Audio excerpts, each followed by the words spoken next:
This is the Realty Classroom Podcast, episode number 96. Is time management a real problem, or is it just an excuse? Are you a real estate agent with an entrepreneurial spirit who wants to turn your job into a business without sacrificing your lifestyle, but you just can't seem to find the right plan to help you get there? Well then, hey, you're definitely in the right place. I'm Danny Griffin, the founder of the Realty Classroom and the host of this podcast. Now, to help you take immediate action to get started in the right direction if you're new, or a better direction if you're already a veteran agent, I've built a free course for you that's waiting for you over at freeagentgift.com. freeagentgift.com. Now listen, if you're listening to this, humor me. Go and take that. It is nothing more than an attempt to help me get you moving in a more strategic direction. And that is hugely important. I wish somebody told me that way early in my career so that I could have started building this as the business that it really is. freeagentgift.com. All right, let's get started in this episode. Is time management a real issue or an excuse? Now, I know there are all of these ideas of what the problem is, but let me start off with my first point here. In my vast experience as a real estate agent coach, which now spans well over 15 years, thousands of hours doing big masterminds, talking to big audiences, doing an enormous amount of one-on-one work, really getting inside the mind of a singular top-producing agent amongst also all brand new agents, you see this common theme come up, that they think time management is the issue. But what I've been able to do is chunk it up and say, well, hold on. The problem really is most of us don't know what to do. You see, think about time management as an issue. If you walk in the door and you realize, hopefully listening to me, and that's why I want you to take that free agent course, one of the first pieces is that we teach you, this is not a job. It's a business. And a lot of people that first become real estate agents have this presumption that it's at least like a job. Well, it's not.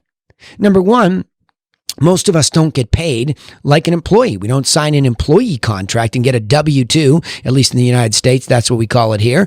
But you don't get a W-2 at the end of the year where taxes have been taken out for you, etc. You are all of those things in a business as a business owner. That's all your responsibility. So this is a business. So the problem is we start off by not even asking the question, well, if it's a business and I'm going to get into it, what do I need to know about how that business runs? And I think that was one of my greatest takeaways when I did the work or reread the work that Michael Gerber suggested to ask the simple question, how does the real estate agent business really work? You notice I didn't say agency business because I believe that's just a scale to a great extent of the agent business itself. So I'm speaking to you as I spoke to myself, today I'm looking back 20 years plus ago when I started and saying, hey, young agents getting started, you better know how the agent business works. So you have to get up above it and study it. And that leaves a lot of problems, right? Because we really don't know much about this business. But I do want you to first, and I'll get into how to figure this out, but you have to know what to do. Because now, this thing you perceived as a job, you just walk through the door. You maybe, let's say you're at an office share, or there's a big office you belong to, or even more challenging in this modern day and age, you've joined a virtual brokerage and your office is the room down the hall. So what do?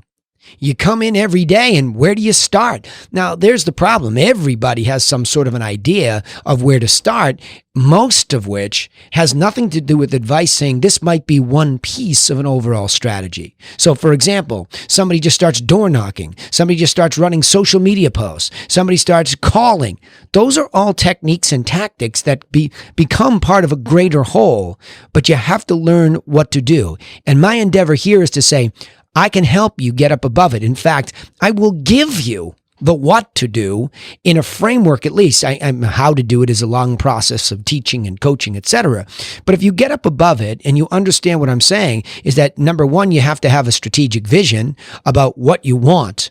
Think about that. I mean, what do I do to get X number of tens of thousands of GCI? And who do I have to become as a business owner, not an agent first? That's vision. The next level down is the big one that really screws us all up and why we're so confused about what to do at the time, henceforth the time management problem of not knowing what to do at the time. Now, all of a sudden, how do you do marketing? strategically and tactically. How do you do conversion of these relationships with people you know, with people you don't know? You need them both. You see what I mean? There's a perfect example of, oh, you only go for referrals. Oh, you only go for lead gen. No, you need them both. You see, that's when we don't know how the business works, that we're hearing a piece of advice. Somebody's got the lab coat on and they're like the doctor of real estate. And all of a sudden we assume that that's the answer. No, think, people.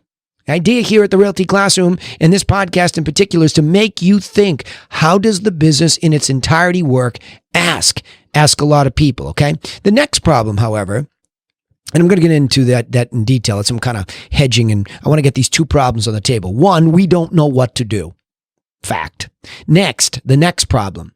Let's presume now we begin to learn what to do. And as a top producer over 20 years, I started to learn pretty quickly on what to do, and I was executing. Within the first 18 months, now I did have a different kind of time management problem. My first was, what the heck do I do with these 2,000 business cards, this lamp, and this work ethic I have, right? What do I do? But as I started to learn, okay, you can borrow an open house and you can get in that and you can talk to everybody and you can give away free lists. I was tactical. I was doing a lot of work. So you would get to the point where now all of a sudden you're listening and you're taking those business cards out, and every time somebody sneezes real estate, you're giving it to that person. And now that person leans in and they like you and they want you to service them. You hear my voice starting to pick up? Now, all of a sudden, in one singular week, even 2-3 interested parties can have me running all over the place, trying to work for all of them in a chaotic, non-strategic way. Now I have a time management problem because Kevin calls at night, Sally calls in the morning. They have conflicting times that they want to meet with me, or they need something from me and they want to both go out. Imagine all this buyer agency stuff. There's only so much to a weekend. Yes, real time management problem. Because now I have too much to do and it's not organized. The tail is wagging the dog, meaning the clients, now that I so desperately wanted, now that I figured out what to do, and now have me running all over the place. So see, there are the two real time management issues that can exist. And they do exist, right? However, it really becomes the question of, why am I talking about excuses then? Well, let me get into the coaching program work that we did this week, actually over 2 weeks. And I'm helping two new people. One is on the phones for one of my top producing agents. She's a telemarketer and she was looking for some tactical advice in something. The other is an agent that's affiliated with one of my mastermind members. And I am helping both of them as part of that work. And it's interesting to see, as you really start to give this guidance, and it's harder for me to give it to you because it's a one-way conversation. I don't know where you are right now. I don't know what you're hearing me say and not hear me say. I don't know what kind of notes you're taking. I don't know where you're at in your career. So I have to try to give the most sound advice. And I'm going to tell you what's happening to you. I already know this movie. I know how it goes. I know what the chapters look like universally, and I know how it ends if you don't get this right. So I know universally, here's the issue. There's a voice in your head that is making time management an excuse. Whether you're new, hey, you know what? I really want to get this real estate thing going, but I have these, 3 kids at home and I'm trying to work from home. And you know what? It's a good excuse because it's real. That's a real thing. All these kids, all this time. Then at the other end of it might be, oh my gosh, year after year after year, I'm producing the same amount. I should be doing more. No, you shouldn't. All you top producers who think you're entitled to somehow magically do better each year, you're delusional. You don't even know how to leverage time yet. So every year is in direct proportion to what you're doing, and you're repeating it, and the outside influences of the economy, your circumstances, your health, they are keeping you in that box. So what do you do about all this stuff? You listen for that voice. And I'll give you 2 anecdotes. And these gals, I love them both. They volunteered. They came out there. But I'm no easy coach. If I hear that voice, that's my calling. I am looking for the voice in each of your heads that makes up all this noise to tell you why you can't do it. And I get downright ornery with that voice. I love the humans, all of them. You want help from me? I love you. Thank you for your time, but I'm coming after that voice that's in your head that gives all this BS excuse stuff, right? Because that's what it is. So I heard it twice this past couple of weeks. And one was really strange, that when I was giving the constructive criticism, the desire for the first gal to not be wrong, to bring in this past experience as a pro telemarketer just welled up, and instead of hearing the answer, just started talking for her and at me. It was almost like somebody was grabbing her and telling her to shut up, and his voice was just speaking, well, we're trying to make the best use of the time on this call, blah, blah, blah, blah, blah.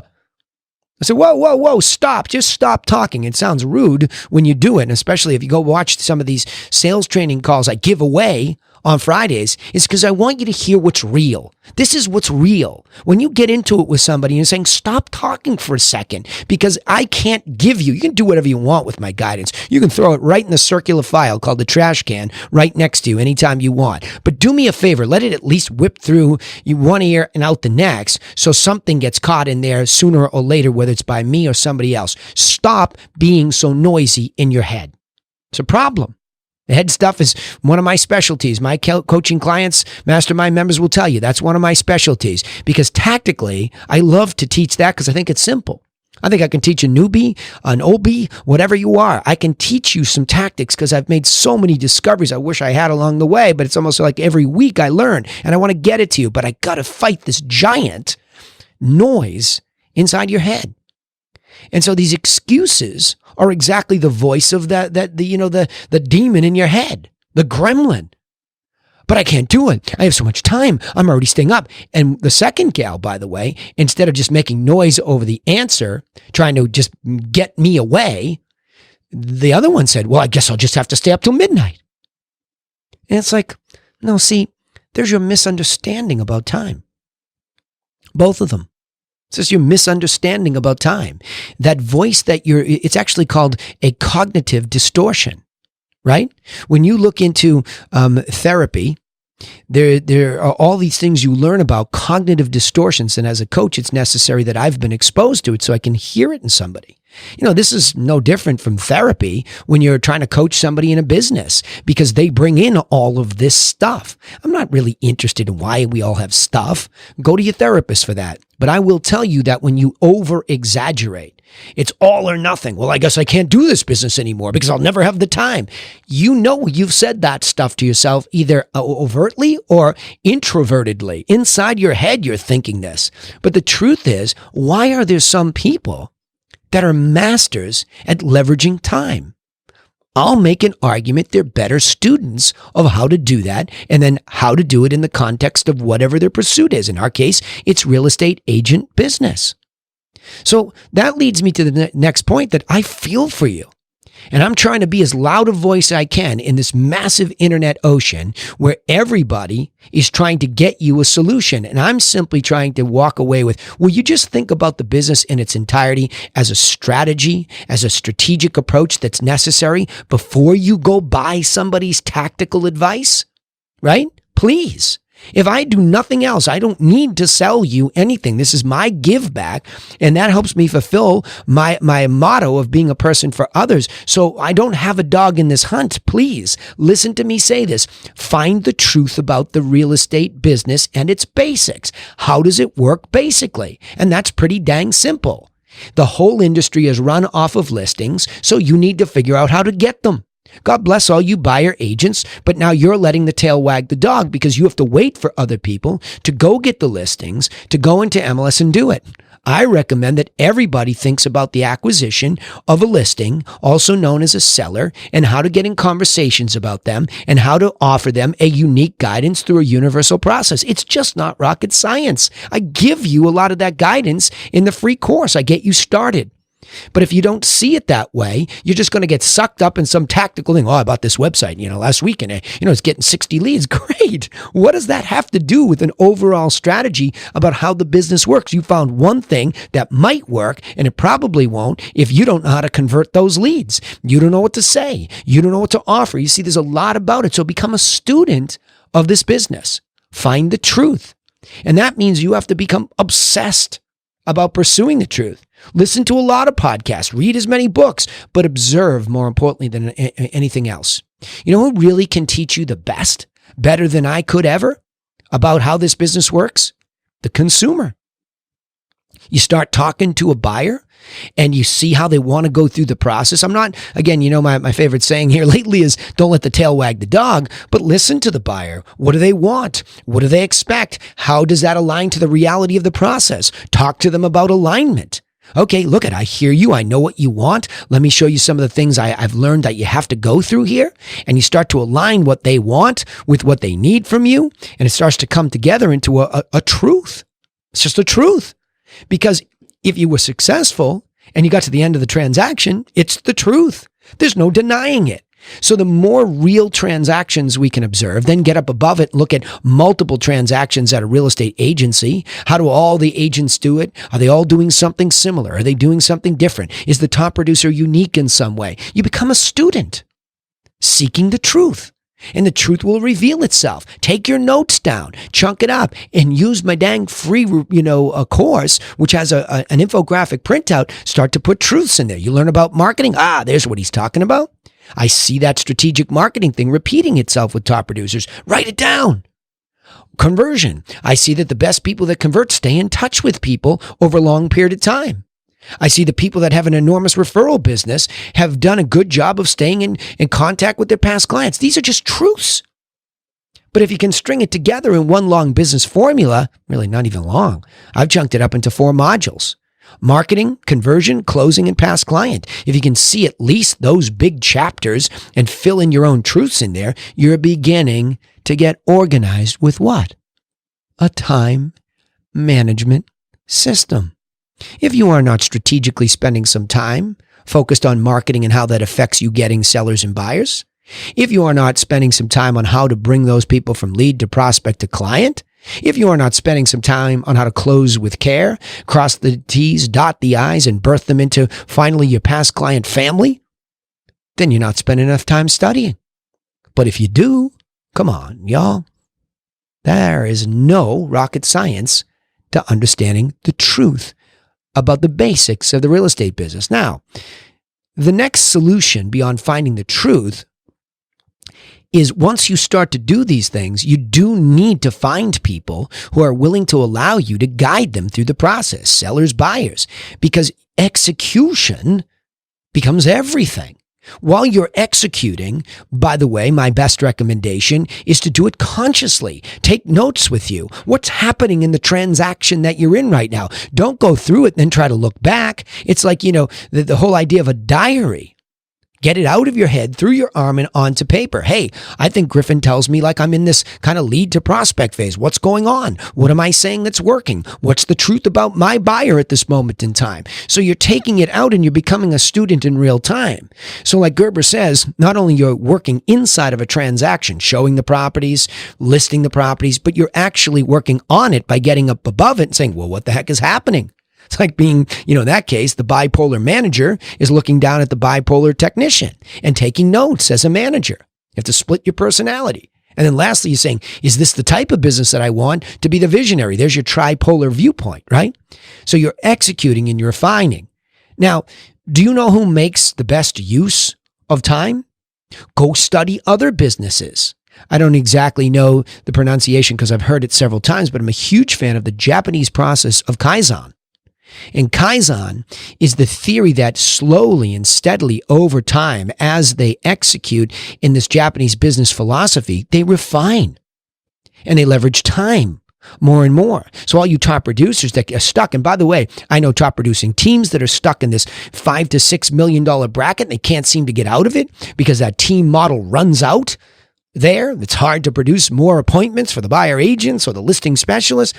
And when you're just a rookie and you're working alone and you work yourself up to that X number of deals a year and you're wondering why you're not going on, is because you're not thinking about how could you automate anything? How could you outsource anything by keeping yourself involved in the most important pieces of the process. So for example, in my own book of business, I still think it's critically important that I go to the home and give the listing presentation, but that listing presentation is consistent with information we've already mailed them.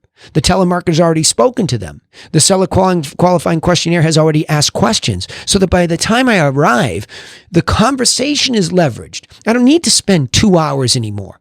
We've already had so much of this conversation happen before I arrived that I'm simply reviewing it, but more importantly, getting into the personal relationship where I'm hearing them say why they're doing this at all, how motivated they really are, so I can find out what their challenges will be in advance. This is all time management. You have to understand that. So as I'm executing, why does somebody like me leverage time better than most? Because I want to delegate things to people that are on my team that are even better. For example, I have a telemarketer who's 35 years as a telemarketer. Do you think I'm going to beat her as a telemarketer? No. I have somebody who's far better at long-term follow-up than I am because I don't have that kind of patience. But I built the system to remind her how to do it, and she executes brilliantly. So the three of us are wildly leveraged together, right?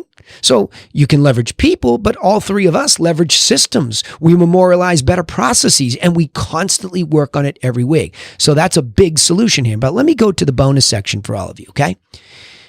Let's presume you start getting going and things are going well. You have to beware of the shadow. The shadow is always coming. The shadow in our case, having been around it long enough to see, was the internet. The internet came and completely disrupted the way that the consumer was going through the process. It didn't really change the universality of the steps a seller goes through or a buyer, but the way that they do it and the distractions that they now have disrupted our process. That's a big shadow. So it has taken me about 6-7 years to make sense of what is valuable when leveraging the internet and digital and what is not, and getting rid of the stuff that's not being sucked up into it. Just because we perceive it is, we've got to deal with it. Other shadows would be a change in your local economy. Be out in front of this stuff. And when you're executing and paying attention to it consciously, you can smell something's up, all right? Let me go back and hit these bullet points.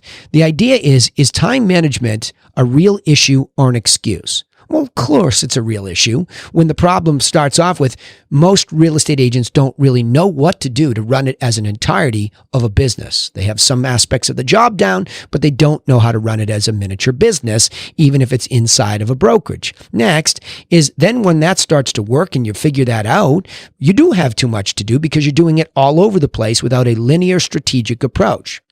So the way that you figure out how to put this basic stuff in order is find out the truth about the basics. I start off right now. I'm going to repeat it again. freeagentgift.com. You can have an infographic. It'll just show you what to go study. You can use me as part of it, and you can use anybody else you want. But find out the truth about how the business is. And remember, the consumer will reveal it the most obviously to you. I look to the sellers and buyers to teach me. And then the solution after finding out the basics is to execute, refine, build those systems beneath you, memorialize what works so you don't have to start all over again. And remember to beware the shadow. If you're doing it this way strategically, you're far less likely to be kicked in the teeth when something changes, all right? So to summarize that key point, for years, I've heard from agents that they have a time management problem, when in fact, they simply don't know what to do and how to scale it. The solution is to obsess. I said this before, obsess over finding out what works and then learn how to leverage time to do what works with greater efficiency. All right, remember, you can take immediate action. Immediate. I mean, the minute you hear this, no matter what episode you're listening to, I say the same thing every time. I am going to give you a free, simple business strategy that's waiting for you over at freeagentgift.com. If you do nothing else but download the infographic and pin it up on your wall and become a better student, I'm happy. Also, don't forget, you can subscribe to this podcast so that you don't miss out on any insights each time we upload an episode. We also broadcast our technical stuff with our live sales training calls on Facebook and YouTube every Friday at 1 o'clock Eastern Daylight Time. So all you have to do is remember, go over there, look for the Realty Classroom, turn on your page and channel notifications, and we'll pop up live, and you can hear me challenging some of these people that trust me to coach them and go after, in almost a therapeutic way, that voice of excuses that we give ourselves and just slow ourselves down. Also, of course, we'd appreciate it here if you would share our content with other interested or entrepreneurially spirited real estate agents just like you, so that as many people as possible get the help they need. Hey, remember, thanks for listening. I'm just flattered that you would spend time with me. You would download this podcast as we approach the first 100 episodes. Stunning, time goes by that fast, but I'm hoping it's helping. And remember my favorite saying, Nobody is coming for you to build your business for you. So go get to work on it yourself. See you in the next episode.